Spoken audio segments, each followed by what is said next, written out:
Hello students, I am Kalpana Mishra and welcome back to PSCB Tuition Point। Students आज की इस video में हम करने जा रहे हैं class 7 science chapter number 12 reproduction in plants के लॉन्ग क्वेश्चन। प्रीवियस वीडियो में मैंने आपको जो है शॉर्ट वर्क बुक का और चैप्टर भी समझा दिया है, वेरी शॉर्ट और शॉर्ट क्वेश्चंस करवा दिए। तो आज की इस वीडियो में हम लॉन्ग क्वेश्चन को कवर करेंगे। तो चलिए फटाफट स्टार्ट करते हैं। वीडियो स्टार्ट करने से पहले अगर आप चैनल पर नए हैं तो प्लीज़ चैनल को सब्सक्राइब जरूर करना, वीडियो पसंद आए तो वीडियो को लाइक शेयर करना। तो चलिए फटाफट स्टार्ट करते हैं। Long question answer. First question, describe different kind of the asexual reproduction. Asexual reproduction के डिफरेंट काइंड को आपको डिस्क्राइब करना है। शॉर्ट में सिर्फ आपको नेम पूछे हुए थे, अब आपने पूरा एक्सप्लेन करना है उसको। तो चलिए स्टार्ट करते हैं। Different kinds of sexual reproduction. First है फीजन। फीजन क्या होता है? The most of the common method of the sexual reproduction in which an organism is divided into new organism. इसमें क्या होता है सेक्सुअल रिप्रोडक्शन में, फीजन में क्या होता है, एक जो ऑर्गेनिज्म होता है वो डिवाइड होके दो नया ऑर्गेनिज्म बना लेता है, जिसको क्या बोलते हैं, फीजन कहते हैं। ठीक है, तो चलिए डायग्राम के थ्रू ये समझते हैं। यहाँ पर जो है ये पेरेंट सेल है, किसका, बाइनरी फीजन हो रहा है। ये बाइनरी फीजन में आप जो है बाइनरी फीजन उसमें अमीबा में भी होता है। ठीक है, तो अमीबा में होता है। तो अमीबा में कैसे होगा कि जैसे कि ये अमीबा है, ठीक, अमीबा का जो न्यूक्लियस है वो डिवाइड होना शुरू हो जाता है। डिवाइड होकर क्या होता है, दो अलग अलग अमीबा जो है रिप्रोड्यूस होता है। ठीक है, तो इसी तरीके से यहाँ पर आपको एक बता रखा है पेरेंट सेल के बारे में कि एक सेल है वो क्या हो रही है, डिवाइड हो रही है, उसके न्यूक्लियस बीच में डिवाइड हो रहा है, डिवाइड होने के बाद दो पेरेंट सेल बना रहा है, जिसको क्या बोलते हैं, बाइनरी फिजन। नेक्स्ट आ जाते हैं बडिंग। बडिंग क्या होता है? In the process of the budding, a small bud grow on the body of the parent organism। देखो जो parent organism उसकी body पर एक small bud grow करती है। And when it is grow to full size individual, जब ये grow हो जाती है और बड़ी size की हो जाती है तो it detaches itself to form a new organism। तो ये अलग से ये new organism बन जाता है। ये parent cell होता है और ये new organism होता है, मतलब उसका बेबी। ठीक है, तो बडिंग हम कॉमनली किस में देखते हैं, हाइड्रा में और ईस्ट में। ये जो डायग्राम है आपका हाइड्रा का दिया हुआ है। ठीक है, नेक्स्ट है फ्रेगमेंटेशन। फ्रेगमेंटेशन क्या होता है? This type of reproduction occur only in algae. Algae में, स्पायरोगायरा में इस टाइप का रिप्रोडक्शन पाया जाता है। इस मेथड में क्या होता है, algae is divided into 2 more pieces, मतलब 2 और उससे ज़्यादा पीस में जो एल्गी है वो डिवाइड हो जाती है। Each piece develop into new organism, और एक पीस जो है नया ऑर्गेनिज्म डेवलप कर देती है। तो और भी एग्जांपल है इसकी ऑर्गेनिज्म में, जैसे स्टार फिश है, कुछ वॉर्म्स होते हैं, लीचेस होते हैं। तो ये सारे जो है किस जो है फ्रेगमेंटेशन से ही रिप्रोडक्शन करते हैं। तो आप देख रहे हो स्पायरोगायरा है, स्पायरोगायरा बीच में से कट होके ये न्यू इंडिविजुअल बना लेते हैं, मतलब ये पेरेंट सेल है और ये उसके डॉटर सेल है। ठीक है, नेक्स्ट क्वेश्चन है नेक्स्ट पॉइंट है spore formation. Spore have a hard outer layer and can stay in the air for a long time. Under favorable condition, each spore germinate to the develop into a new organism. Plants such as the moss and the fern also reproduce by the spores. देखो spores में क्या होता है, ऐसे hard सा substance होता है, इसके अंदर बहुत सारे छोटे छोटे से स्पोर्स होते हैं। तो क्या होता है, जब इनके बाहर फेवरेबल कंडीशन आती है तो स्पोर्स टूट जाते हैं, और टूट के ये स्पोर्स क्या होते हैं, नीचे की तरफ ऐसे ऐसे गिर जाते हैं। तो जहाँ जहाँ ये गिरते हैं वहाँ पर क्या होता है, नए स्पोर्स जो है ग्रो कर जाते हैं। ठीक है, तो इसे क्या बोलते हैं, स्पोर फॉर्मेशन। ये ब्रेड में ज़्यादातर होती है। ठीक है, नेक्स्ट है रीजनरेशन। जितने भी डायग्राम मैंने आपको दिखाई ये सारी आपकी बुक में दिया हुआ है, आप वहाँ से भी कर सकते हो। ठीक है, the ability of the living beings to repair themself and grow their loss parts is called regeneration. मतलब कोई भी लिविंग थिंग से जब अपने पार्ट कोई जो उसका लॉस हो जाता है, कट जाता है, कुछ भी होता है, तो वो फिर से अपना नया पार्ट ग्रो कर लेता है, उससे क्या कहते हैं, रीजनरेशन। प्लांट में ये हाई कैपेसिटी होती है और एनिमल में बहुत कम होती है। जैसे आपने लिजर्ड को देखा होगा, उसकी पूंछ अगर कट जाती है तो दोबारा से आ जाती है। Next question number 2। Question number 2 है explain different way with example in which plant can be reproduce vegetative by the artificial method. Artificial method से प्लांट को कैसे रिप्रोड्यूस किया जाता है, नया प्लांट कैसे उगाया जाता है, उस मेथड को आपने पूरा एक्सप्लेन करना है। तो फर्स्ट मेथड है हमारा कटिंग। कटिंग 2 होता है, एक स्टेम कटिंग होता है, एक रूट कटिंग होता है। तो सबसे पहले हम स्टेम कटिंग देखते हैं। Cutting are the small nodules of the stem और twig when they are the present in the most soil then the under favorable condition root the germinate to grow an individual plant as bougainvillea, sugarcane, cactus and rose can grow by the grafting or stem. तो cutting क्या होता है, cutting में क्या किया जाता है कि कोई भी, देखो यहाँ पे जो दिया हुआ है इसके फेवरेबल कंडीशन आने पर वो जर्मिनेट कैसे होता है, कोई भी प्लांट है, ठीक है। फॉर एग्जांपल ये रोज़ है, ठीक है, मैं आपको ऐसे ही बता दे रही हूँ। रोज़ है, रोज़ को क्या करते हैं, इसकी स्टेम को, कोई भी स्टेम को कट किया जाता है। डायग्राम देखो यहाँ से, तो इसकी किसी भी स्टेम को कट करके क्या किया जाता है, स्टेम को ज़मीन में लगा देते हैं, सॉइल में ग्रो कर देते हैं। बाद में ये क्या होता है, नया प्लांट ग्रो कर जाता है, तो इसे बोलते हैं कटिंग। रूट कटिंग में क्या होता है, when rose of plant like the lemon, tamarind और buried in moist soil new shoot get develop. तो क्या होता है, जैसे कि आपको एग्जांपल दिया, जैसे लेमन का हो गया, टैमरिंड का हो गया, तो इनकी जो है रूट, उनको अगर हम निकाल के और दोबारा से सॉइल में ग्रो कर दें तो नया प्लांट उनका जो है वो ग्रो हो जाता है, ठीक है। नेक्स्ट पढ़ते हैं हम लेयरिंग। लेयरिंग में क्या होता है, आप ये देख रहे हो कि ये प्लांट की जो फ्लावर वाला प्लांट है, इसकी क्या किया है, इन्होंने एक स्टेम को पकड़ के ज़मीन में दबा दिया है। ये देखो इस तरीके से जो दबाई हुई स्टेम है, इसमें नीचे से रूट्स निकलनी शुरू हो गई, ऊपर स्टेम्स डेवलप होना शुरू हो गया। तो बाद में यहाँ से क्या कर देते हैं, इसको कट कर देते हैं। तो इस प्लांट के, इसको दबाने के बाद ये नया प्लांट ग्रो हो गया, इस प्रोसेस को क्या बोलते हैं, लेयरिंग। तो यही चीज़ यहाँ पर आप लिखी हुई है, ठीक है। आपको अगर नोट डाउन करना है तो आप स्क्रीनशॉट लेके नोट डाउन कर सकते हो। नेक्स्ट है आपकी ग्राफ्टिंग। ग्राफ्टिंग क्या होती है, ये देखो यहाँ पे दिया हुआ है।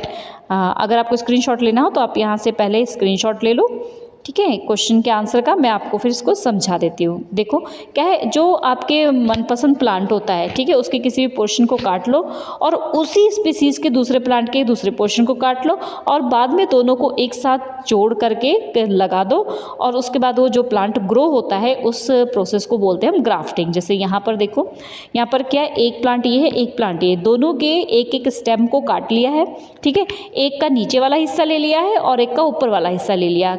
अब ऊपर वाले हिस्से को इसके नीचे वाले हिस्से के साथ जोड़ दिया और इसको अच्छे से बांध दिया। फिर जब ये नया प्लांट ग्रो करेगा ना, तो इन दोनों के मिक्स कैरेक्टर इसके अंदर शो करेंगे, ठीक है। नेक्स्ट है हमारा टिश्यू कल्चर।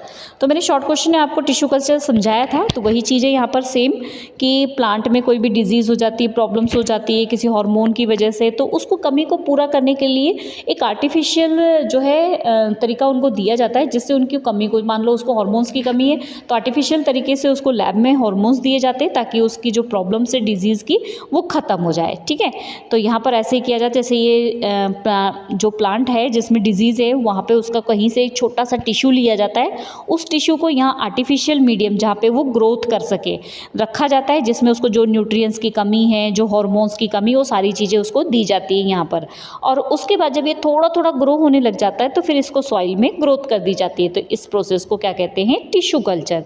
इससे क्या होता है, प्लांट की जो डिजीज़ वगैरह होती है, कोई अच्छे से डेवलप नहीं हो रहा है, किसी का फ्रूट नहीं अच्छे से हो रहा है, तो वो सारी प्रोसेस जो है सही हो जाती है।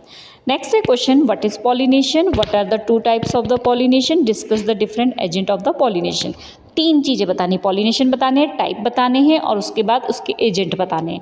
तो सबसे पहले पढ़ते हैं पॉलिनेशन क्या होता है। It is the affect the transfer of the pollen grain from the male anther of a flower to female. मतलब मेल, जो फ्लावर का मेल एंथर होता है, वहाँ से पॉलन ग्रेन का किसके पास, फीमेल के स्टिग्मा के पास जाना क्या कहलाता है, पॉलिनेशन, ठीक है।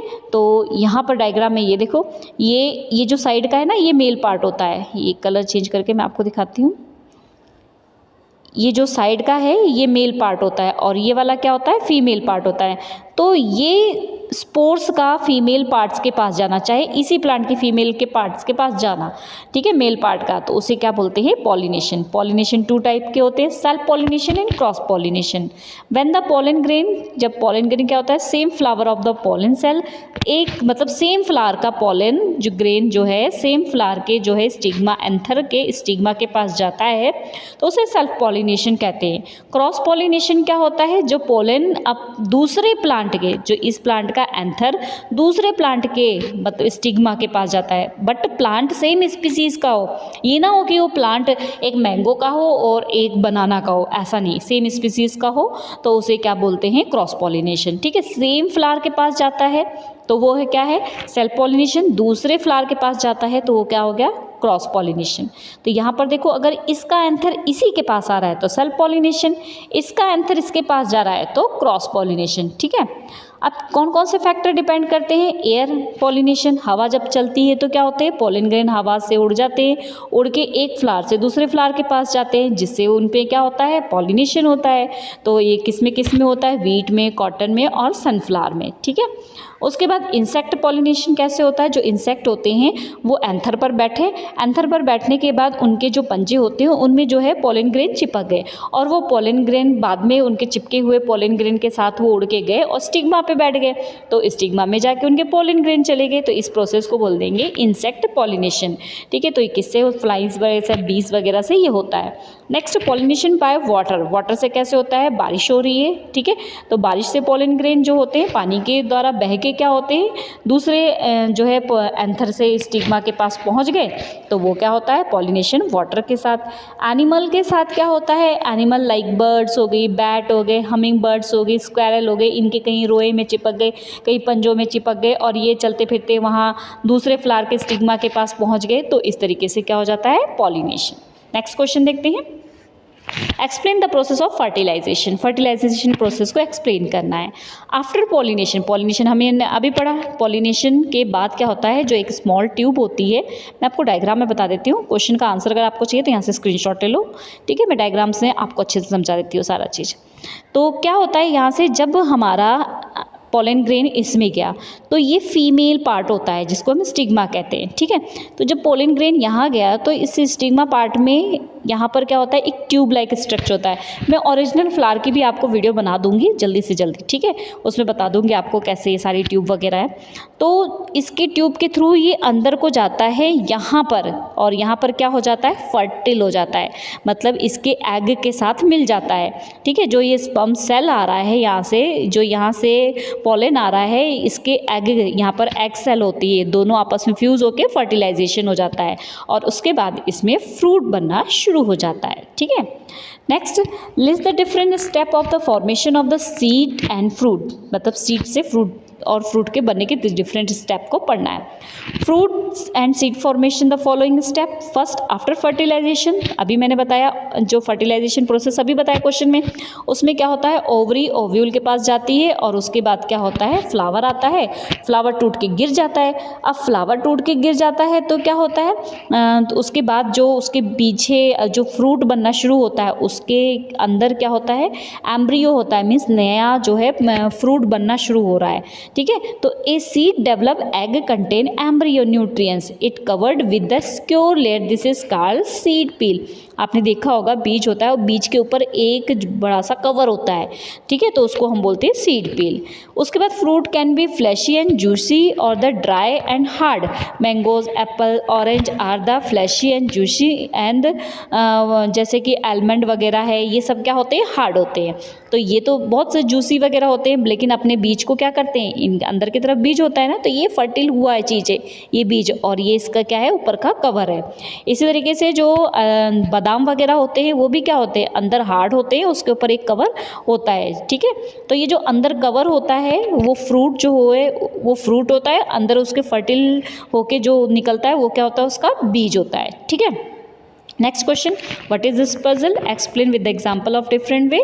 तो अभी मैंने आपको बताया था सीड डिस्पर्जल क्या होता है, मूवमेंट ऑफ सीड, सीड जब है वन प्लेस से, एंथर से और किसी के द्वारा जैसे एयर, वाटर, इंसेक्ट के द्वारा दूसरे एनिमल के पास जाता है तो उसे सीड डिस्पर्जल कहते हैं। किसके किसके थ्रू होता है, विंड, वाटर, एनिमल, ह्यूमन, इनके थ्रू सीड डिस्पर्जल होता है। एक्सप्लोजिव कोई भी प्रोसेस हो उसके थ्रू, तो अगर विंड के थ्रू, मैंने अभी बताया हवा तेज चल रही है तो क्या होता है, कोई भी प्लांट प्लांट हो गए जैसे मैपल प्लांट, यहाँ कुछ प्लांट के एग्जांपल्स दी हुई हैं, उनके विंग्स वगैरह हवा से उड़ के क्या होते हैं दूसरे प्लांट के पास पहुंच जाते हैं। इससे क्या हो जाता है वहाँ पर जो है पॉलिनेशन होना शुरू हो जाता है। इस तरीके से वाटर के थ्रू अगर देखें तो बारिश होती है, तो बारिश की वजह से क्या होता है जैसे कि कुछ प्लांट दिए जैसे वाटर लिली हो गया, लोटस हो गया, कोकोनट हो गया, फ्रूट, ये सब क्या करते हैं पानी में भी फ्लोट करते रहते हैं। फ्लोट करते करते किसी और प्लांट के पास पहुँच जाते हैं जहाँ पर क्या हो जाता है उनके फीमेल पार्ट के पास पहुँच के वो क्या हो जाता है फर्टिलाइजेशन शुरू हो जाता है। तो सीड डिस्पर्सल का मतलब क्या होता है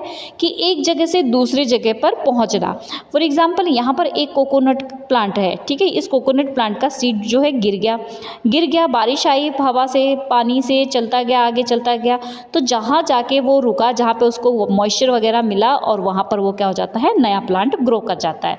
ठीक है, तो दो तरीके से, या तो हवा से उड़ के चला गया या तो फिर पानी से बह के चला गया। ठीक है, तो इसे हम क्या बोलते हैं सीड डिस्पर्सल, मतलब एक जगह प्लांट है वहाँ का सीड उड़ के बह के दूसरी जगह जाके ग्रो होना। ठीक है, okay students, I hope video helpful हुई हो। मिलते हैं नेक्स्ट वीडियो में। क्वेश्चंस ज़्यादा थे इसलिए बहुत फास्ट मैंने समझाया। आई होप आपको समझ आ गया होगा। मिलते हैं नेक्स्ट वीडियो में। Bye bye.